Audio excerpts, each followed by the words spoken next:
So we are getting into coordinate geometry proofs.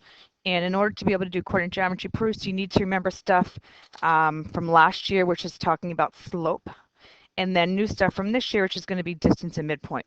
We're actually going to derive the distance formula in class. So in this video, I'm just going to actually give you the formula, but we'll do the derivation either the day before or the day after. We'll figure it out.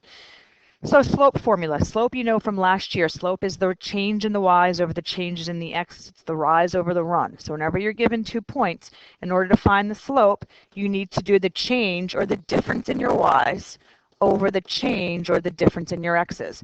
You might have learned the slope formula last year to be y2 minus y1 divided by x2 minus 1. It doesn't matter which way you do it. You're going to get the same answer as long as you simplify at the very end.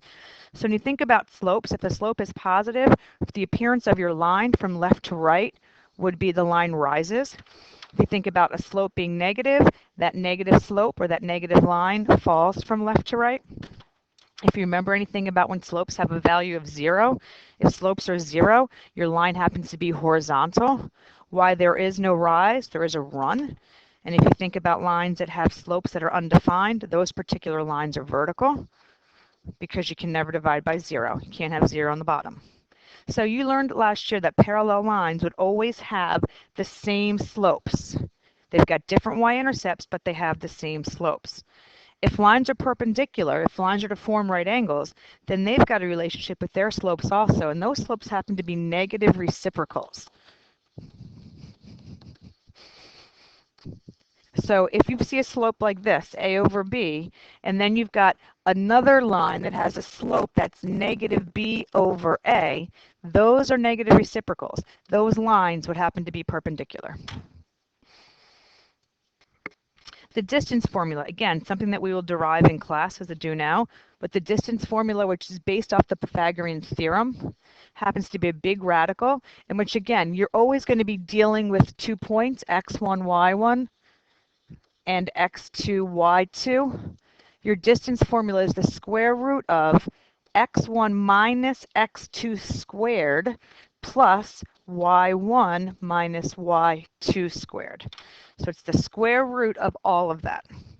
Okay, again, we'll do the derivation. It'll make more sense, but at least now you've got something to work with for the formula.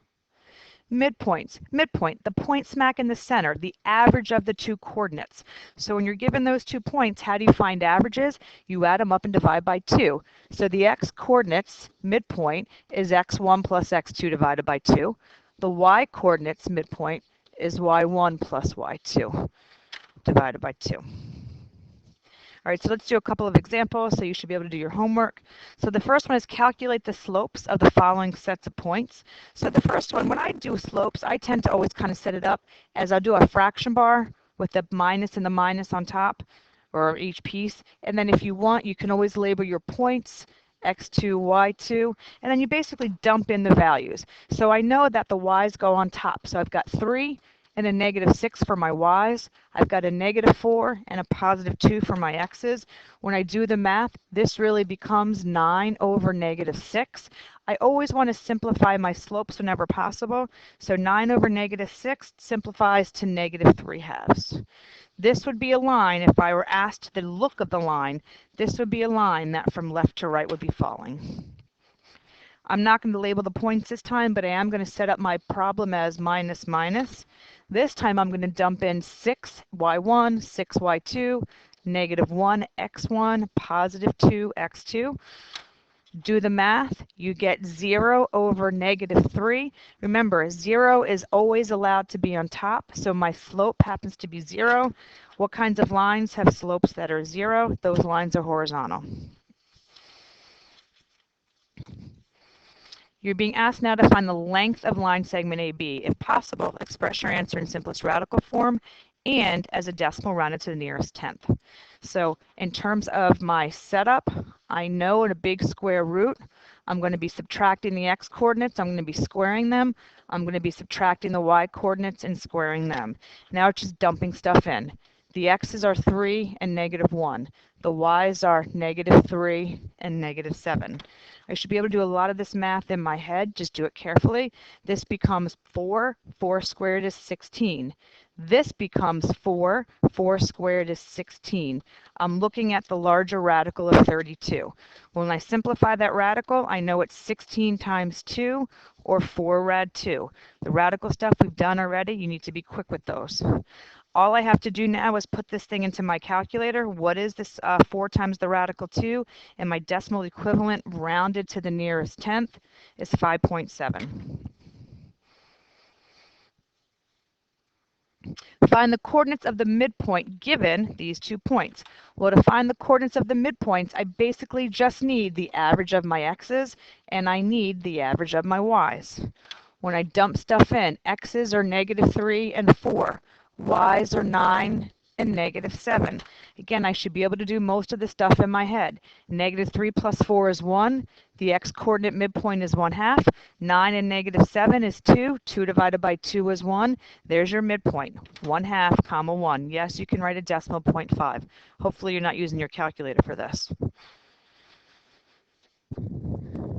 Find the coordinates of the missing endpoint. So now we're actually going backwards. You're given the one endpoint and one midpoint. What's the other endpoint? So I'm going to follow the formula first and then show you how to do it without following the formula next. So for the x's, it's basically saying 5 plus some other x value divided by 2 equals 7, right? So I'm going to cross multiply here and say, well, 5 plus x equals 14. X must come out to be 9. If I look at the y-coordinates, then the y-coordinates basically say, all right, well, 8 plus some other y-coordinate divided by 2 comes out to 3. If I cross multiply, then I get 8 plus y equals 6. Y equals -2. So the other endpoint, the missing endpoint, must have been 9, -2. That's supposed to be a negative. Okay. 9, -2. So there's another way to do it without the formula. People tend to find this to be a little bit easier. I don't really care how you do it, just do it. But they're basically saying is, all right, if I'm looking at my x's, if I were to start at endpoint 5 and go to midpoint 7, what's my last endpoint going to be? Or on the y's, if I were to start at an endpoint 8 and then move to the middle, which is going to be 3, what's my last y endpoint going to be? And it's okay, well, how do I get from 5 to 7? I have to add 2. So I better add 2 again, and 7 plus 2 is 9. There's your 9. What about this bottom guy? How do I get from 8 to 3? Well, I subtract 5. If I subtract 5 again, I get to -2. And there it is. So it doesn't really matter how you choose to find the missing endpoint. Either use the formula or just kind of use a shortcut. Either way is fine. It's all good. That's it. Okay, so now you've got that homework to get done and you should be all set. Good luck.